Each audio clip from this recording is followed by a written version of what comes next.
You are heavily on someone's mind right now. And look, I don't typically start out these readings this way, but this is definitely the energy that it's giving. There's a lustful energy. There's a soulmate energy.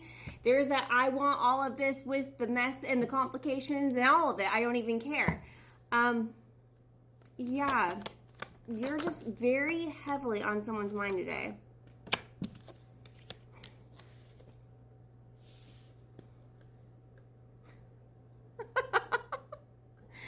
I don't know why this keeps happening.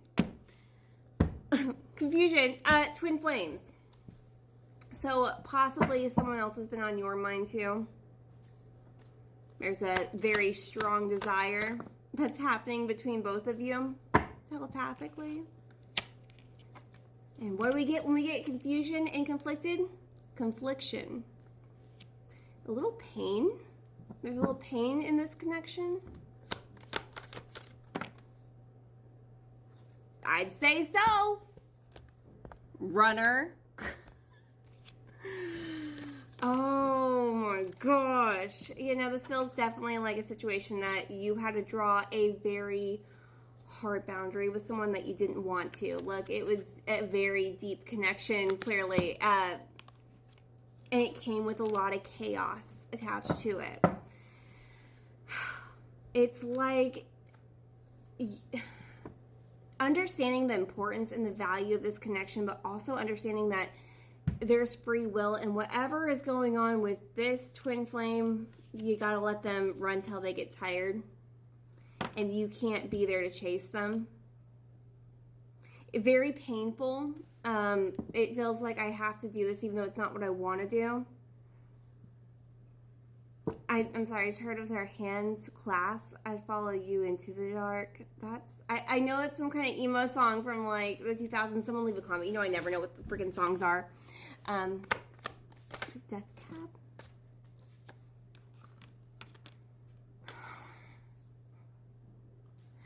This runner energy, this twin flame runner, and understand, let me explain something about twin flames. I know we talk about it once in a great while, but the thing about twin flame connection is it's meant to be this very big, I know you, like the back of my hand. You bring out like these really big emotions. You're also very much so meant to separate so that you can work on yourselves individually and those things that the other kind of pulled out of you. Because if you try to work on it together, it gets very tumultuous.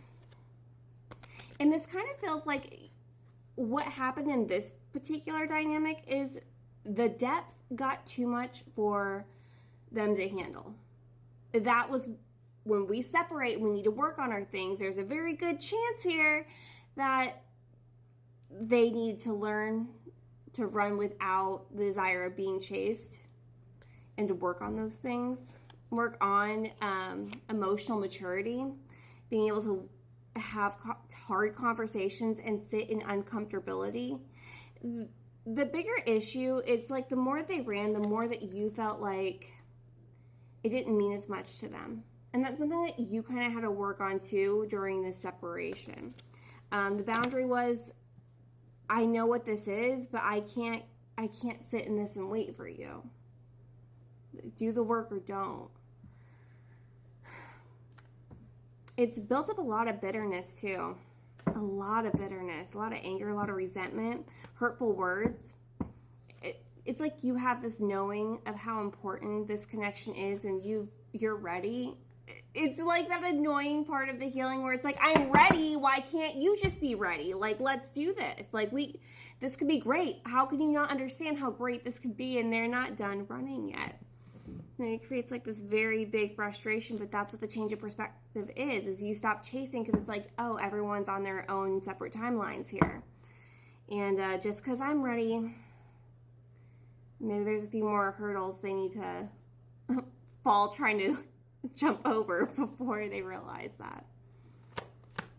However, the bitterness feels like it's subsiding. There's not a lot of anger left in this, like resentment for any of it, for whatever caused the separation and for whatever has kept you in separation, and the bitterness for you being ready and them not. It feels like that anger, hurt fog. I'm not that angry anymore. I'm not that angry anymore. I'm okay. Like, this is, you know, I get it. Change of perspective here. I get it. It just kind of feels like it's one of those, oh darn, you know, what could have been, damn, could have been brilliant. Is that like a British term to explain it? Could have been brilliant. It could have been brilliant. It wasn't.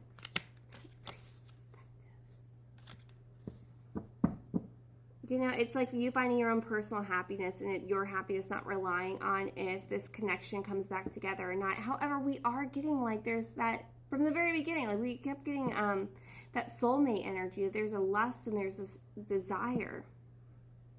It's like you're ready to kind of let this go, and you probably have, and it's like I'm good, like that. But you know, whatever. It didn't work out. That's fine.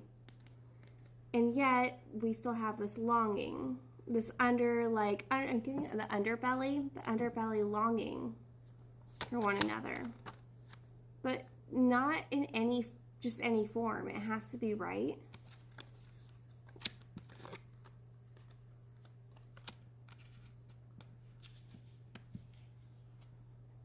Showing up with a vulnerability, especially over things that have happened, mistakes that have been made.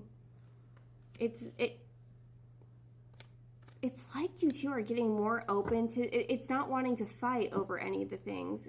It's not even like we need to overly apologize either. It doesn't feel that way. It just kind of feels like everybody makes mistakes. Everybody has those days. There's something about big growth that's happened here. And now you two are pulling on each other's heartstrings.